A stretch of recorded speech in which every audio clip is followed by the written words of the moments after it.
amistosas y sustanciosas intervenciones.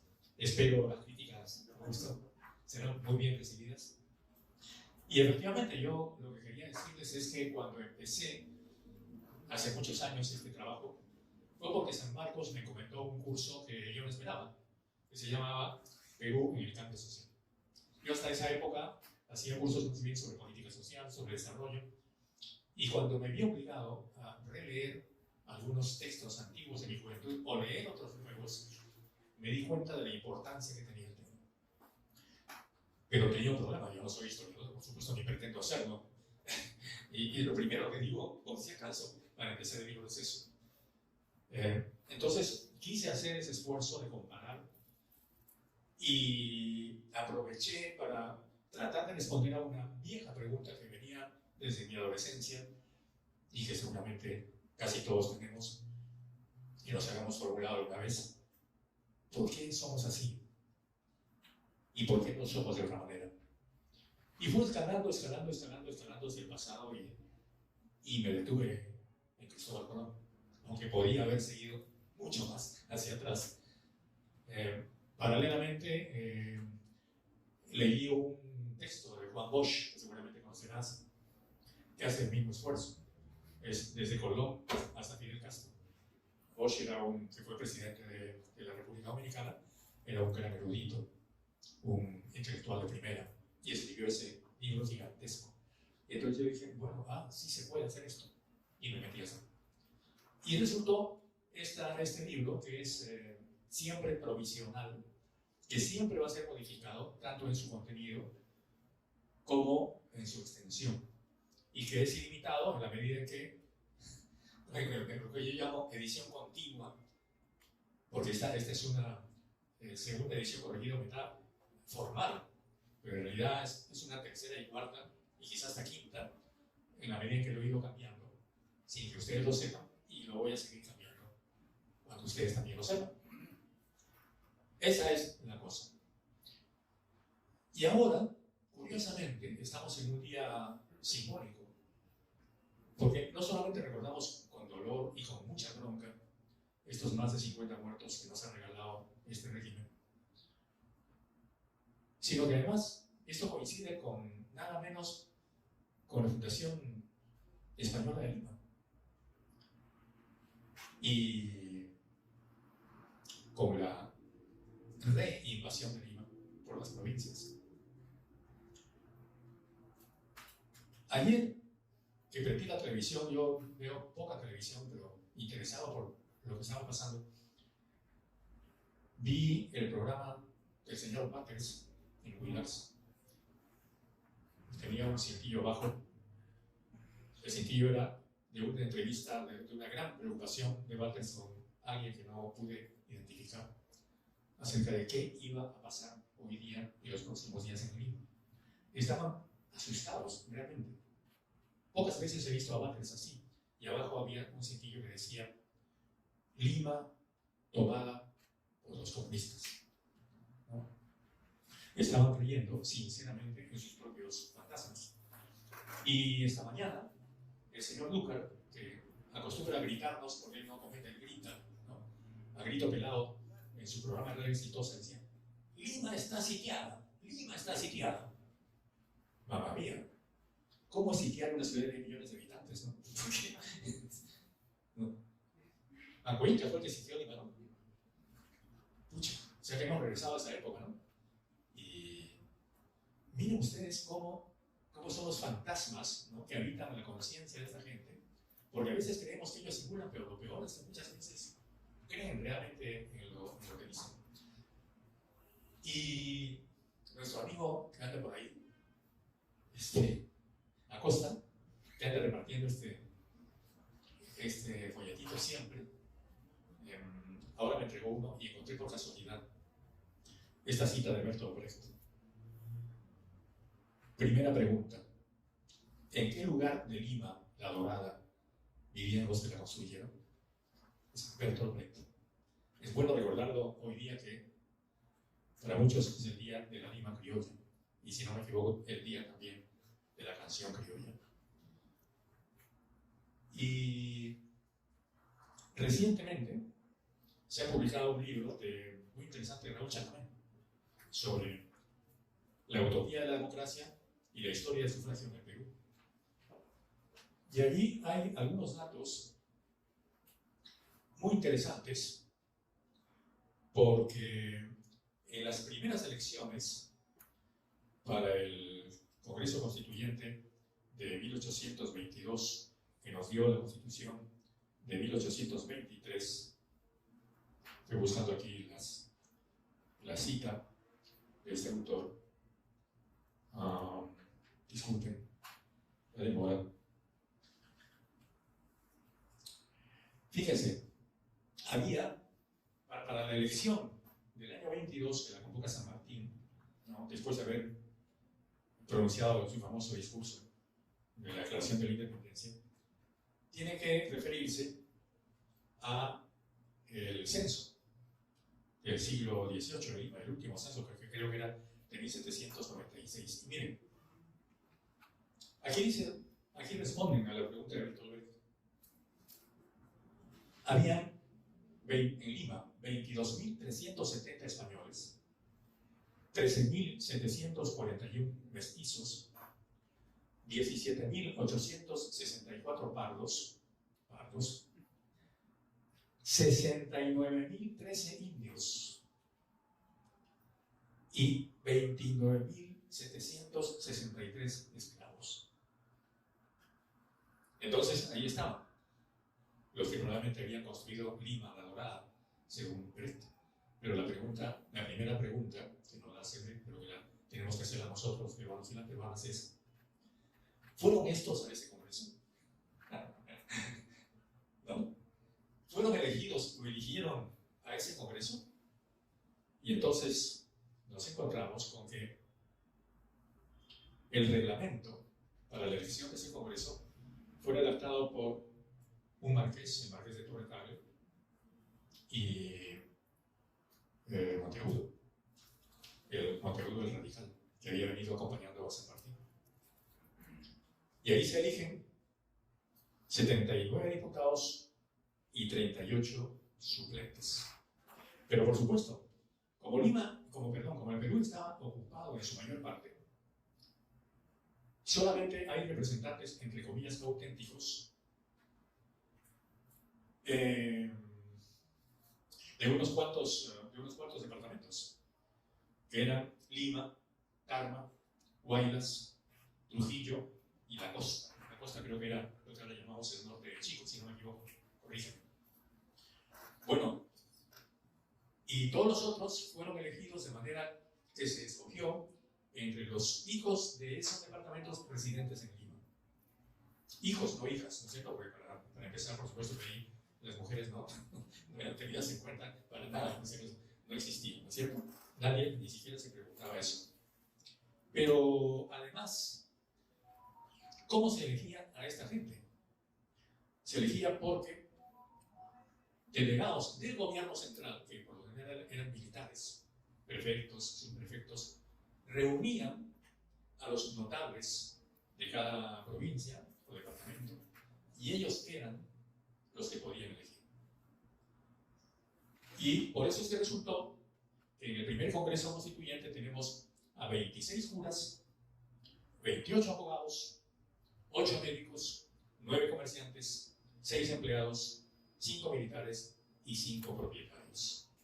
Y era 1822, cuando, según narran los viajeros de esa época, si tú te subías a alguno de los miradores de las casas de Lima, en aquella época Lima estaba amurallada, veías ahí a lo lejos, además del Callao, veías a los indios armados, a los montoneros que estaban rodeando Lima y que hacían que la gente que estaba mirando ahí se muriese de miedo al pensar que iba a pasar con ellos si esa gente armada ingresaba a la capital.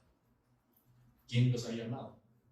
José Bernardo de Monteagudo, que no por gusto fue asesinado, si no me equivoco, al año siguiente. Exactamente.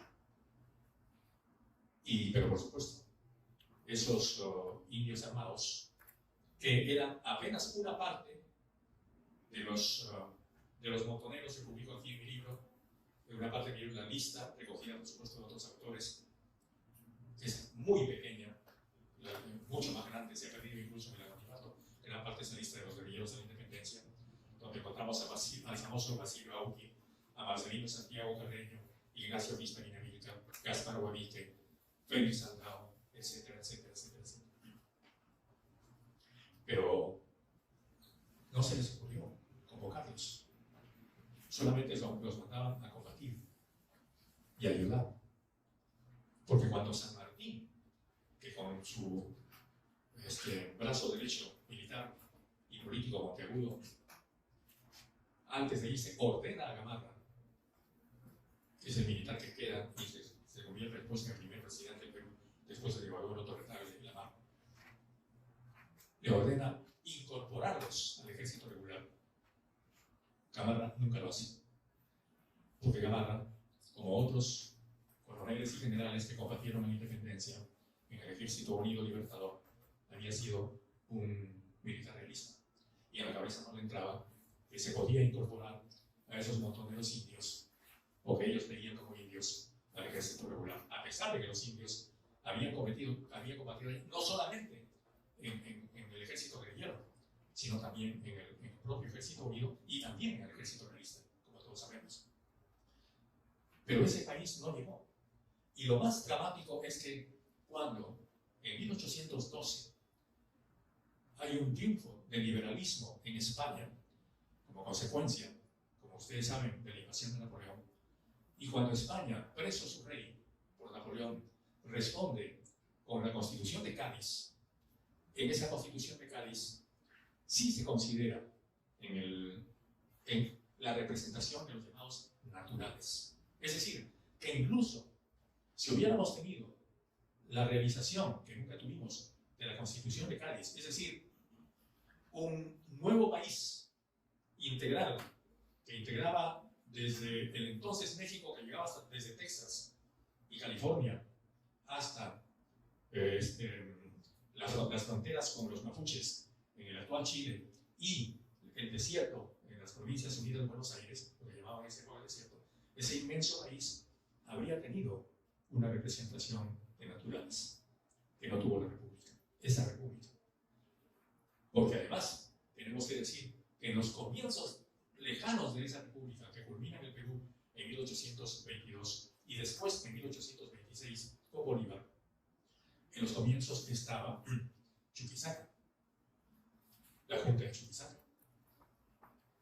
Y en la Junta de Chuquisaca, donde estuvo Bernardo de Monteagudo, que después va preso, y después el Ejército del Norte, que es enviado por la primera Junta de Buenos Aires con Juan José Castelli, llega al altiplano y convoca a los indios, y lo primero que hace Castelli es dirigirse a los indios.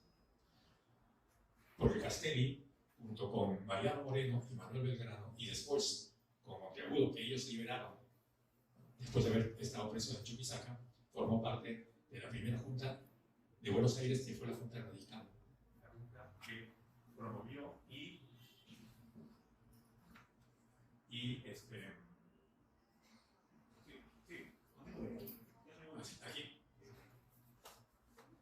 promovió una república o unas repúblicas. Ellos querían una sola república para todo el continente con participación indígena. Leo mi libro. En las poblaciones de tránsito, Castelli arengaba a los indios para explicarles los fines del nuevo sistema. Lanzó proclamas traducidas al quechua y al aymara. En todas partes daba audiencias a los indios, los levantaba del suelo, donde se postraban para saludarlo, y los abrazaba y agasajaba, diciéndoles que todo aquello había acabado y que todos éramos iguales. Y frente al Templo del Sol, el 25 de mayo de 1811, en presencia del vocal representante de la Junta de Buenos Aires, se firma el Acta de Tiahuanaco. El secretario Bernardo de Monteagudo, repito, asesinado después en Lima, dio lectura a un decreto del vocal representante de la Junta de Buenos Aires. Los esfuerzos del gobierno, se dice ahí, se han dirigido a buscar la felicidad de todas las clases, entre las que se encuentran las de los naturales de este distrito, por tantos años mirados con abandono, oprimidos y defraudados en sus derechos y hasta excluidos de la condición de hombres. Habiendo declarado el gobierno que los indios son iguales a los demás habitantes, no hay razón para que no se supriman los abusos y se propenda a su educación y prosperidad. En consecuencia, ordena: las autoridades deberán cortar los abusos en perjuicio de los indios, aunque sea a título de culto divino, promover su beneficio, especialmente en repartimiento de tierras, ya se empieza a hablar de lo que mucho después serían reformas agrarias, establecimiento de escuelas en sus pueblos, excepción de cargas e imposiciones. Todos los indios son acreedores a cualquier destino o empleo de que se consideren capaces, del mismo modo que todo nacional idóneo. Y se fijó el perentorio plazo de 3 meses para que queden suprimidos todos los abusos perjudiciales a los naturales y fundados todos los establecimientos necesarios para su educación. Pero miren cómo es nuestra historia. Castelli fue desgraciadamente derrotado por los realistas en Huaqui y ya en la Junta de Buenos Aires ya no gobernaban los radicales, sino otro natural de esa región minera, que era Cornelio Saavedra. Se hacía del poder de Buenos Aires. Moría Mariano Moreno en un extraño viaje a Inglaterra, probablemente envenenado, y Castelli fue trasladado preso a Buenos Aires para ser enjuiciado por el gobierno de Buenos Aires por ferocidad, crueldad y traición. No pudieron sentenciarlo porque murió de cáncer antes de terminar el juicio en 1812. Fue el primer intento. Pero también en 1816, en el Congreso de Tucumán, están presentes Juan Bautista Túpac Amaru, eso lo he contado varias veces y también lo cuento en mi libro, Manuel Belgrano y el propio San Martín, que era gobernador de uno de los lugares próximos a Tucumán. Y allí Manuel Belgrano presenta el plan Inca, es decir, convertir toda América en un solo país bajo el gobierno de un Inca. Y por supuesto que una vez más ese acuerdo del Congreso de Tucumán, que es el Congreso que establece por primera vez la independencia total de las Provincias Unidas del Río de la Plata, del Imperio Español, es nuevamente olvidado. Y Juan Bautista Túpac Amaru hace el que después muere en Buenos Aires, después de haber pasado 40 años de cautiverio y regresado ya mayor de los 80 años y ser recibido con honores en aquel congreso. Juan Bautista hace una carta a Bolívar y le dice, en 1825, si ha sido un deber de los amigos de la patria de los incas, cuya memoria me es la más tierna, y respiro y me dirijo para felicitar respetuosamente al héroe libertador de Colombia y de los vastos países de América del Sur. A mí me obliga un doble motivo a manifestar mi corazón lleno del más alto júbilo cuando he sido conservado hasta la edad de 86 años en medio de los mayores trabajos y peligros de perder mi existencia para ver consumada la obra grande y siempre justa que nos pondría en el goce de nuestros derechos y de nuestra libertad, a la que prometió mi tierno y venerado hermano, cuya sangre fue el riego que se hizo sobre aquella tierra para fructificar los mejores frutos que el gran Bolívar había de recoger con su mano valerosa y llena de la mayor generosidad. Y termina la carta diciendo, yo, Señor, al considerar la serie de mis trabajos y que aún conservo aliento en mi pecho, la esperanza lisonjera de respirar el aire de mi patria. No obstante de estar favorecido de este gobierno de Buenos Aires, desde que pise sus playas, y de cuantos han considerado mis desgracias y trabajos incalculables que tendrían nada si antes de cerrar mis ojos viera a mi libertador y con este consuelo bajara al sepulcro. pero Bolívar probablemente ya se había ido del Perú. La carta nunca fue respondida y Juan Bautista Tupac Amaru murió en 1827. Fue enterrado en el cementerio de la Recoleta y después lanzado a una fosa común. Y todavía lo único que uno puede encontrar en el cementerio de la Recoleta es su nombre, porque alguna vez estuvo ahí. Y nadie en el entonces gobierno del Perú, ya gobernaba probablemente en Santa Cruz, ni siquiera supo que existía Juan Bautista Tupac Amaru. Y es curioso, uno también va encontrando en la medida que va revisando estas cosas, como ustedes saben, lo primero que hace en San Martín con Monteagudo en Lima es fundar una sociedad patriótica, ¿no es cierto?, para discutir cuál debería ser, qué tipo debería tener el gobierno de este nuevo país, si monárquico o republicano. Uno busca, ¿esto se discutió en Venezuela? A nadie se le ocurrió. ¿Se discutió en Colombia? A nadie se le ocurrió. ¿Se discutió en Guayaquil, que declaró su independencia antes incluso del Perú? A nadie se le ocurrió. ¿Se discutió en Buenos Aires? A nadie. En Chile, donde estaban los Carrera, Manuel Rodríguez y O'Higgins, a nadie. Solamente se discutió en esta Lima, la dorada, según Brecht. Aquella cuyas familias miraban con terror, no solamente, como dicen los viajeros, a los indios que estaban ahí afuera de las murallas, sino también a los negros que estaban adentro, formando no solamente parte de las milicias que había organizado Monteagudo para odio de las familias limeñas, sino además del propio ejército libertador, porque los negros eran la mayoría de los soldados que venían con San Martín en la expedición libertadora.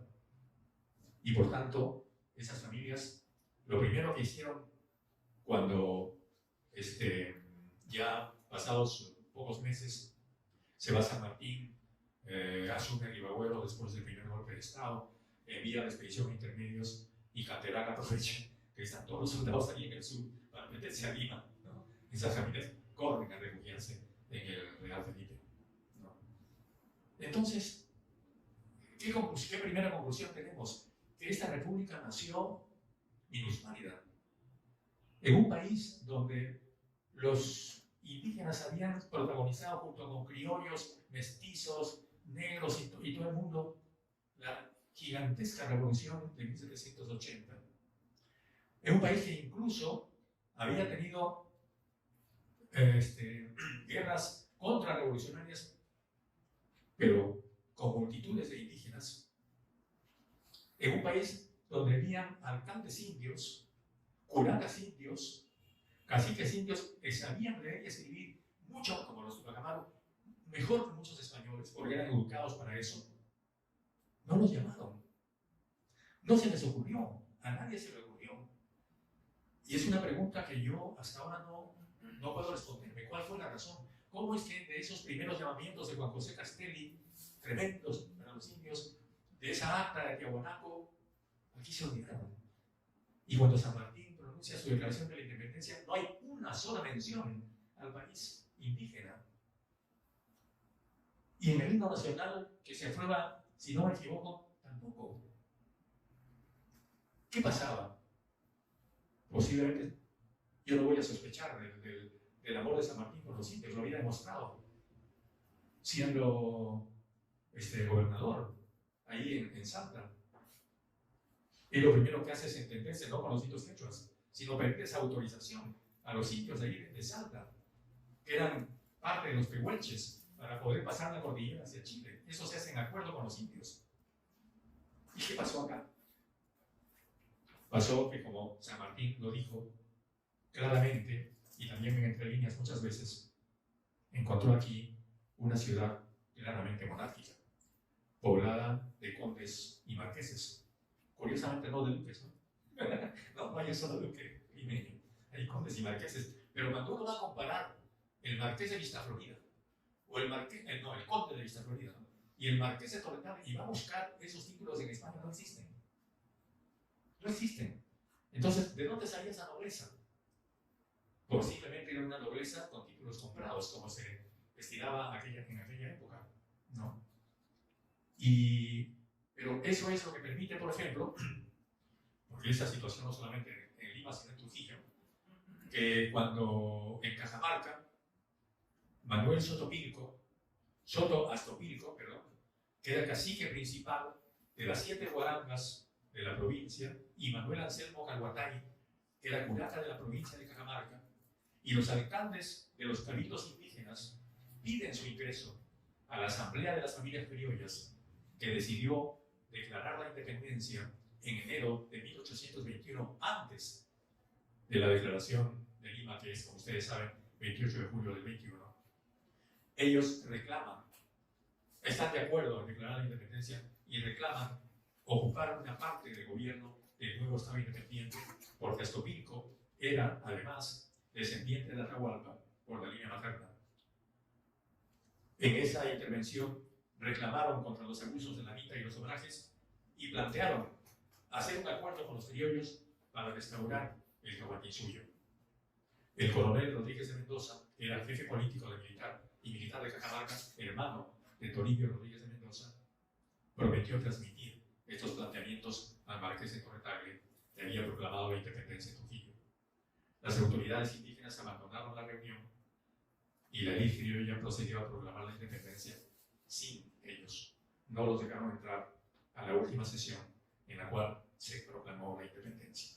Y probablemente esos alcaldes indios eran mucho más instruidos que los propios criollos de la época, sin ninguna duda, porque cuando uno lee, por ejemplo, las cartas de Tupac Amaru, de Juan Bautista, de su esposa, tiene una redacción perfecta que envidiaríamos seguramente aquí mi compañero historiador y yo, y seguramente aquí mi otra compañera de mesa. Es cierto. Y sin embargo, cuando van tanto para la Constitución de 1822-23 como para la de 1826-27, estos prefectos a organizar, ¿no?, las elecciones no los aceptan porque no son válidos para las elecciones. Y no son válidos porque no son propietarios según las leyes de la nueva república que estaba saliendo en aquella época. Y por eso es que yo creo que hemos nacido con una constitución falsa, muchas otras que siguieron esa ruta, y con una república inválida. Y ahora que Lima nuevamente se asusta con la llegada esta vez de las provincias, vemos, para la felicidad nuestra, que nuestra república puede completarse y puede dejar de ser inválida si es que acepta sin temor la contribución de los bisnietos y de tataranietos de toda esa gente que fue impedida de entrar al Congreso Constituyente y que ahora debería entrar a la nueva Constituyente, que cada vez menos dudamos que va a ser posible en el Perú, porque como sabemos, la opinión pública en el Perú también está cambiando a este respecto. Y parece que cada vez más gente en el Perú aprueba la posibilidad de una nueva Constituyente y una nueva Constitución que no debería ser, una vez más, una Constitución inválida y una constituyente falsa, sino que deberían representar a ese Perú que no pudo estar o que no lo dejaron estar en 1822, 1823 hasta el 26, pero que ahora en el 23 o 24 del siglo XXI sin duda que debería estar. Y cuando veamos eso, muchos de nosotros creeremos que lo que hicimos no fue, como decía Bolívar, a la